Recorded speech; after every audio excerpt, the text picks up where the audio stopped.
to my recording of my She Hustles podcast. My name is Rebecca Kramer, and today I'm here with Mark Nanez. Really excited to have you here, Mark. So Mark is an online marketing coach that helps new and established business owners looking to gain more exposure for your business. Welcome, Mark. I don't know if there was anything that you wanted to add to my introduction. That's spot on. That's spot on. Fabulous. Well, I'm so excited to have you here today. I wanted to ask you some questions. I know you do focus a lot on Instagram and obviously social media. How did you become inspired to create the business that you have? So you have your marketing business and you have a coaching business as well. So, I mean, really, it came from back in college. Have you heard of Jersey Shore before? Of course. Yeah, all right. So in Jersey Shore, there is this phrase, DTF. Have you heard that? Yeah. So DTF, and when I went to school, there was a river that went through the university, and I decided, since it was very popular at the time, to make some tank tops that said "I'm DTF," meaning I'm down to float. Okay. And those really caught on, and at that point, that's when I realized, okay, I can start selling some fun shirts, and then it evolved into a clothing line, and from there, that's when I started to implement influencer marketing, and influencer marketing wasn't a word back then. It was just okay, I'm going to tap into individuals that have a larger audience than me. And that's when I was able to work with pro athletes, music artists, and they were wearing my stuff. And that's when I realized, okay, this is really cool. And on the side, I had corporate jobs, but on the side, after I graduated, I still had this going on.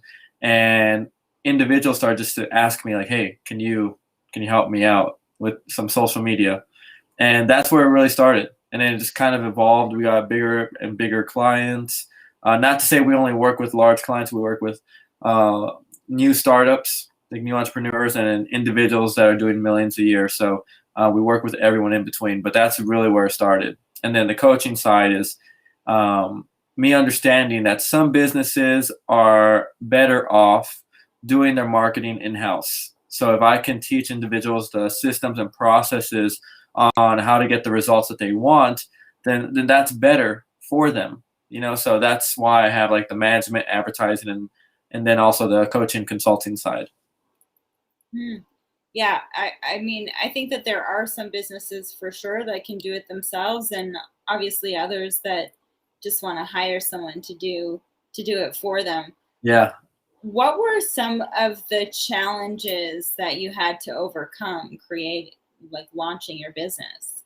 Yeah, the biggest thing, I think this is the same challenge for a lot of people, is just hey, no one knows me.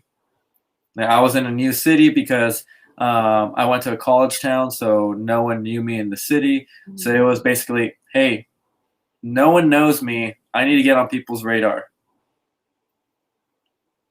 So how did you Yeah. do that? Yeah, joining lots of networking organizations, and what I found out at that time, I mean, and of course social media, but it's a lot more effective if I meet someone at a networking event and then I follow them on social media there. That connection is a lot stronger. So that's what I did primarily. Okay, I realized I'm not going to get a client in this 15-minute interaction where they haven't even met me, and we're not even here to be talking about social media. We're here to listen to the speaker that's on stage. We're here for the food that's here at the networking event. So I'll follow up with them later. So that's when I realized that part. So social media, joining networking events, and later on, as I started to evolve, because you always move up in levels, right? So that was the entry point for me. The next step up was, okay, I need to be with better qualified individuals. How do I get myself in that circle? And it was a matter of going to those events that you have to pay money for, because since there is a barrier, there's going to be better quality individuals. So that's kind of how it started, and now it's primarily just all through online. Had my first in-person event in over like a year and a half, 2 years because of COVID today. So getting back into the flow of that as well. Yeah. Your very first event back today. How was that? Really good, really good. It was a lot of fun, and the great part about that is getting to see everyone's like reactions. During COVID, I don't even know. I would guess I did maybe over 70 webinars, Wow. and like all I see is just like a text, And if I do Zoom, sometimes I'll see their video, sometimes I won't. But being in person is just like it's a different level, and I'm able to help and serve a lot better in person. Yeah. I miss in person. We're just starting. Well, I mean, we opened up at the beginning of July here in Canada, so it's kind of exciting to get to see people in real life. Yeah, and as things get a little bit better, then I think the in person for those individuals that don't have an audience, like that's a really simple, easy way to start building that audience. Like get familiar, and then also like online, it's just a matter of like creating content that people are going to go back to your account for. What would you say would be a couple things that people could do to help their business stand out online? Yeah, the first thing is being consistent. That's the biggest thing. You don't have to be perfect. I just need you to show up. That's it. Because if whoever's like watching this or listening to it, if you look around in your field, if you look around at some of your competition, I promise you, they are not being as consistent as they need to be. I promise you. So like that's a window of opportunity right there. And then the other thing would be to have content that's congruent to their offering. So if I'm selling a $10,000 mattress, my content needs to be congruent to that, meaning my content needs to showcase and highlight a $10,000 mattress. I can't be having a $5 budget to showcase this mattress when I'm asking for $10,000. There needs to be congruency. Yeah, that definitely. I think people don't think about consistency as a necessity. That people often will strive for perfection and delay consistency just for the sake of perfection. It boggles my mind. What do you think people could do, I guess, to get past that? Because so many people are like, oh, I just one more, I just need to do this one other oh, I don't, Yeah. They're not consistent. They're not showing up. Yeah. So the easiest and best thing to do is just to do it, and if I go down this like rabbit hole of like why and how, like I'm making it more complicated than it needs to be. That's the truth. Because for example, like when TikTok first came out, I remember I went hard on TikTok for a really long time when it first came out. And I remember I spent like $300 making one TikTok, and it was terrible. Then the next TikTok, I was like, you know what? Like, I don't know what to do. And I kid you not, there's an orange on my counter. I grabbed the orange. I looked at it, and this is me recording. I looked at it, and this is before that. I looked at it, and I just ate the orange with the peel on it. That was it. Yes. That was literally it. And I share that because that TikTok at the time was my best performing piece of content. Meaning the post where I spent $300 and I spent a lot of time to make it look perfect, it didn't mean anything. What really hit home with the market was, for whatever reason, me grabbing an orange and eating it with the peel on there. And that's what we all need to understand. Like, we do not dictate what is good or not good. The market does. I can sit here and say, hey, this is the best photo I've ever posted. This is the best video I've ever posted. But if the market doesn't agree with that, then guess what? It's not. It's not the best photo. It's not the best video. And that's something that we need to really understand and take ourselves outside of and evaluate the analytics on. Yeah. So why do you think businesses should actually invest time in social media?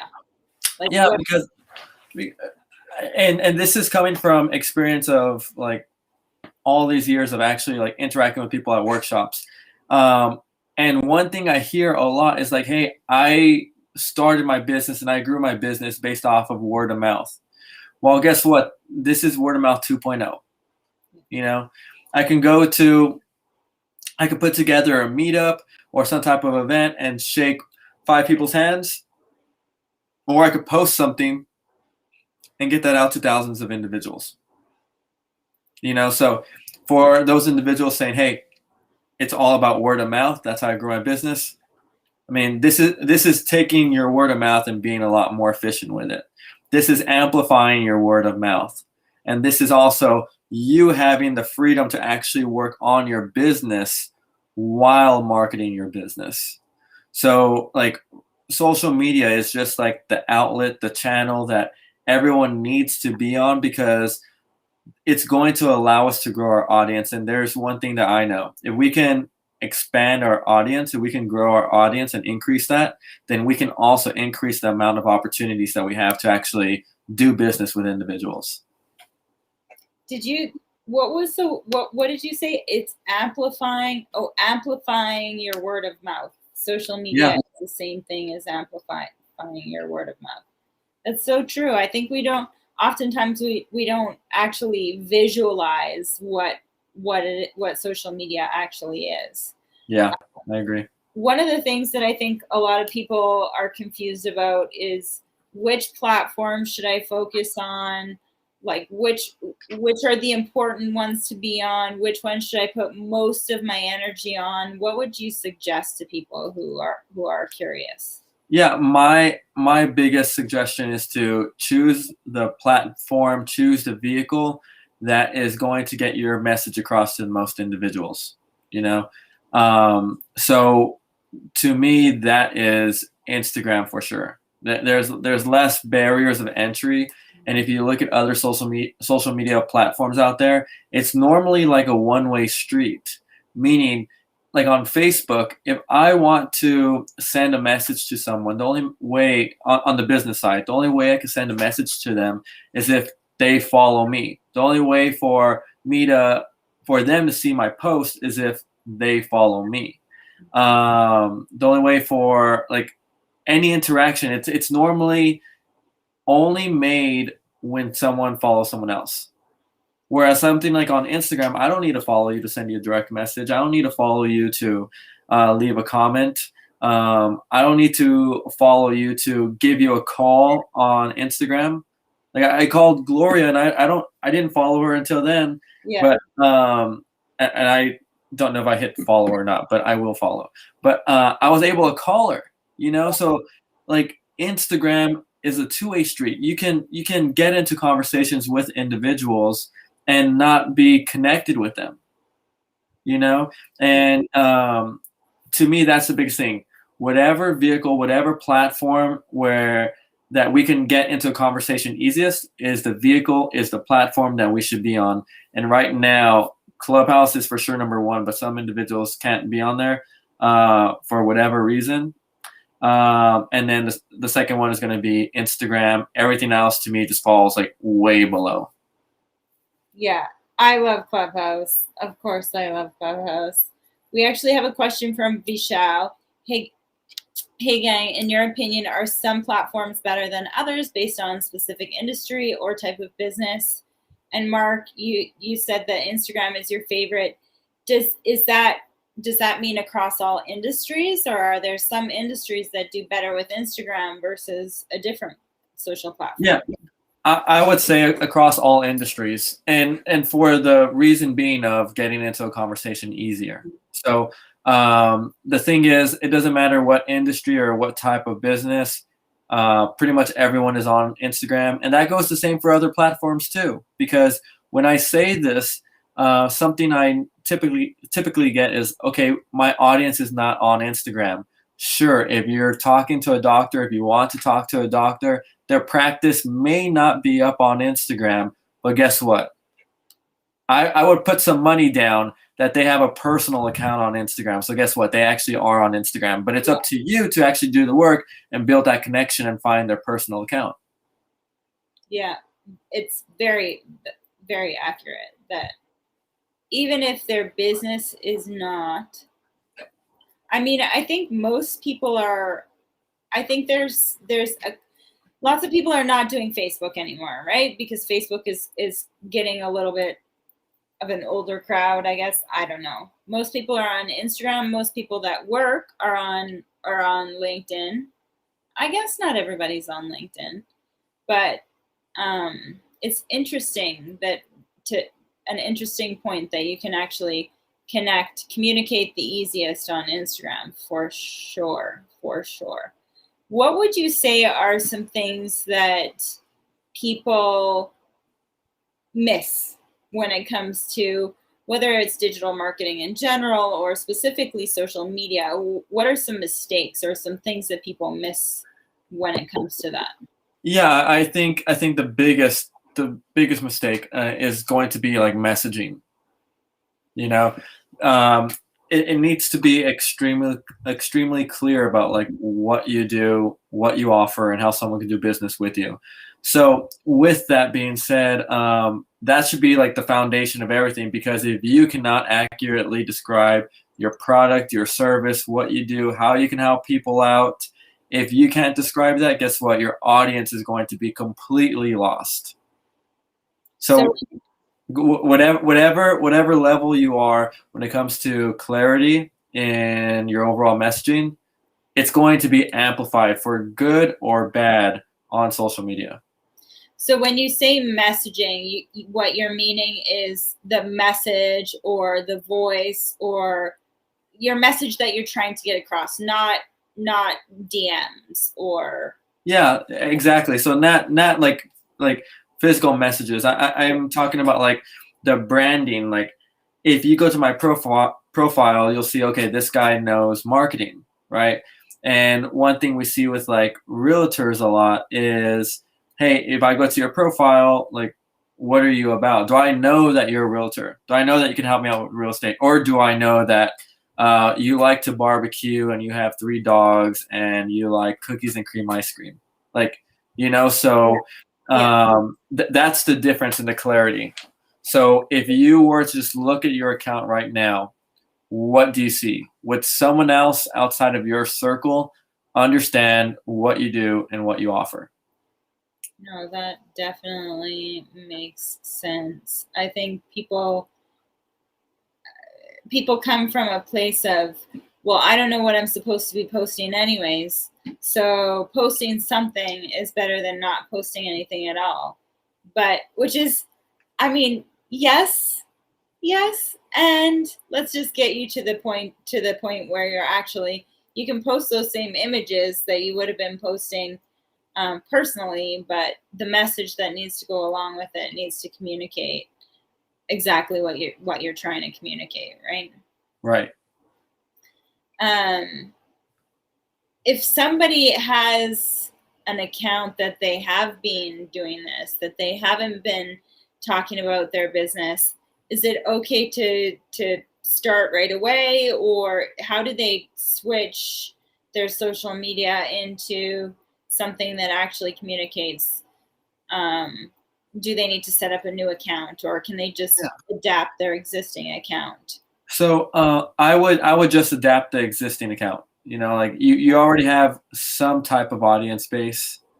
Work with it. Yeah. But if it's a thing where you haven't posted in years and you have an audience base but they're not active, then at that point I would consider, depending on how many followers that is, like consider, hey, maybe we just start over. But I don't think there's anything wrong with going from like, hey, I'm in insurance, and then tomorrow I'm in real estate. It's going to be a change. It's going to be an adjustment, but I would just do it, you know? Yeah.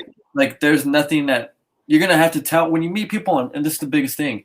When you meet people in person and they run into, like I run into Lewis and he's like, "Oh yeah, I'm not in insurance anymore. I'm a real estate agent."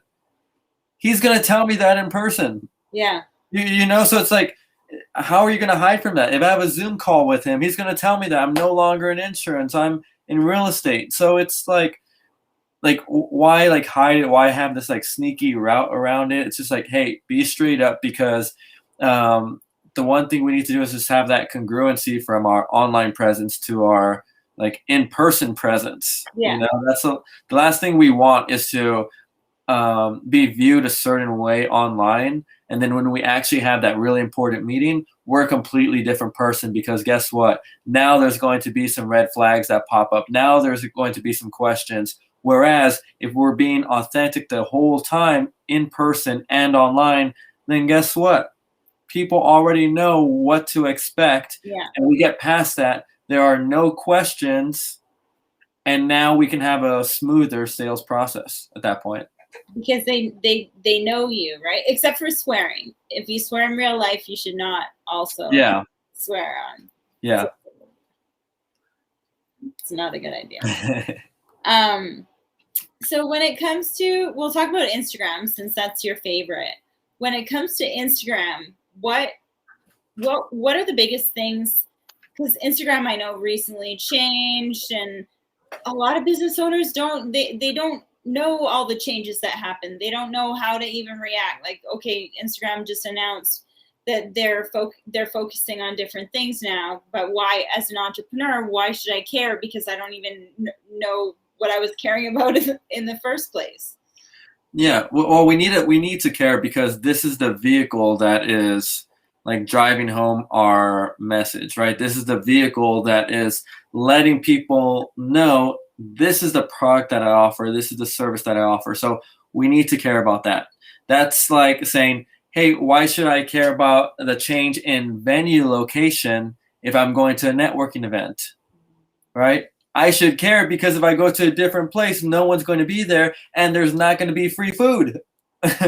Right? Yeah. So I need to know like the changes that are happening. This doesn't mean that we need to completely abandon everything that we're doing and we need to like start from scratch. This just means like we need to be aware, you know, and it's the smart thing to do, because unless someone's business can be self-sustaining without an audience, without customers, without anything else like that, like you need to be paying attention to these changes, or you're going to waste your time, money, and energy. Yeah, you don't want to waste your time or your money or your energy. Absolutely. Exactly. What would be the most important thing for people or the most important change that people need to pay attention to, or that people need to make sure that they're adapting their content to follow? I would say two things. Reels, like that needs to be number one. Actually, I would say tied for number one would be Reels and usage. So just going through and actually using the platform, never like posting and ghosting, like use the platform, like content, leave comments, like show up on the platform, but also create Reels. Yeah, Reels are definitely important right now. But I think the thing with Reels is that people do, especially because it's recorded, right? It's a video that you're recording. People don't always, oh, that's not perfect. Oh, that's not perfect. And it's hard to, I think people just have a hard time deciding to post when they could be making changes to it. What would you say to anyone who is stuck in that spot, especially with Reels or any video content? Yeah. I would say to remember that story of me eating an orange with the peel on it. Yeah. I promise you, nothing that you create is going to be like worse than that. Like that's really it. And also look around your industry, look around your competition, see what they're doing. And I promise you, they're having the same thoughts as you, but it's going to be a matter of who's going to take action first. And if it comes to the question of who's going to take action first, then that means both of you, no matter where you are on the same playing field, same level of playing field. And that means there's a window of opportunity for you to leapfrog above your competition. So this is a golden window of opportunity right now. Change is good. So if you're going to make a reel or a TikTok, go grab an orange, eat it, eat the peel, and tag Mark. And use a trending song. That's important. Use a trending song. That's actually a really great reminder. I mean, there's so many different, we could even talk for probably a whole hour just about reels, the amount of value there is to creating reels and using that. Really, I mean, Instagram is really a great platform for being able to communicate with your audience, but also being able to capture eyeballs that are not people following you. Reels is really huge for that. Absolutely. So you said reels, and what was the other one that was tied? Oh, spending time in the platform. Yes. What do you mean by post and ghost, and what do you mean by spending time in the platform? Yeah, so like Instagram literally came out here and said, hey, you know what? We want people to actually use the platform. We want them to consume content. We want individuals to like. We want individuals to connect. We want individuals to get into conversations. So if Instagram is telling us, hey, this is how it works. If you do this, we're going to give you more exposure, then why would we not do it? And the whole post and ghost thing is Instagram is not going to like if you go on the platform, you make a post once a week and you never consume any content. Yeah. They're not going to like that, because at that point you're not a consumer. You're not consuming advertisements. And if you're not consuming advertisements, why would they help you? Like at that point, Instagram is saying Mark isn't valuable because he's not consuming content, and maybe he's not pushing out content that's really engaging. So what value is he bringing to the platform? If he's not bringing any value to the platform, why should we help him? Aside from the algorithm and the platform not liking it, it's almost like all you're doing is standing there with a loudspeaker and yelling at people. Like you're not engaging. You need to be engaging with your audience and making sure that you're interacting. There's no point in posting something if you're not going to interact. Exactly. It's going to be, and it happens, so I need to say it's rare, but people are not just going to be like lining up just because you post something like, hey, I want to work with you. And if you're posting and ghosting, guess what? Someone might say, hey, I want to work with you, but since you're not active on the platform, you're not even going to see it. You're going to be missing out on opportunities. Yeah, absolutely. So, Mark, what are you working on right now, or is there something that you're working on right now that you're really excited about? Yeah, actually, and I'm glad you asked that because I didn't, but now I just thought about it. So my team and I, we created something called the Reference and Remix Workbook. And this is something that we're going to be doing on an ongoing basis. But the Reference and Remix Workbook is really geared for individuals that want to step up their content creation game for like Reels, for TikTok, because when we talk about Reels, we're talking about TikTok as well and vice versa. Yeah. And the biggest challenge for a lot of these individuals are like, hey, I don't know what's trending. I don't know what content to create. So we took all that guesswork out of it. And in this workbook, it's literally ideas like, hey, this is what's trending. Use this as a reference. And on the other side, I want you to remix it, meaning I want you to make it your own. So we're doing all the research and guesswork for you. We're the ones going through and consuming lots and lots of content to figure out what's popular. and how your business can use it. And we're making that available for individuals. Love that. And how would someone find that if they wanted to access that information? Yeah, we're going to be making an announcement on, I'm going to be making an announcement on Instagram tomorrow. So tomorrow's Friday, right? Yeah. Tomorrow. So if anyone wants access to it or anything, you can just send me a direct message on Instagram at Mark.Nanez, just like my name, but with a period in between. And I'll make sure to get that over to you. But yeah, there's going to be an announcement on Instagram. Love that. And we'll throw a link to your Instagram as well in the chat below this. Final question for you, Mark.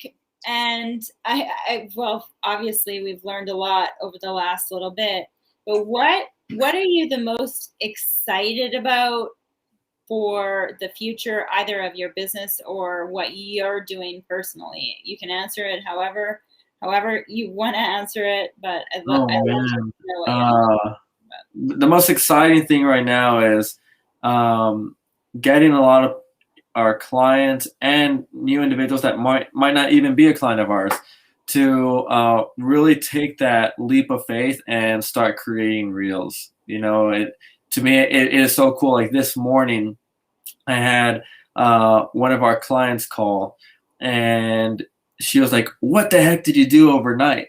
And I mean, I didn't look at Instagram in the morning, but I was like, I don't know what happened. And she told me that overnight, like her reel exploded. And keep in mind, this is someone that tells me all the time, I'm too old. I don't know how to dance. I don't want to dance. Yeah. And typically I say, you don't have to dance, but Yeah. I said, hey, let's try this out. Yeah. But she put herself out there, and it gave her a lot of exposure. And guess what? A lot of people in her city have recognized what she's doing with Instagram Reels, and now they're trying to play catch up.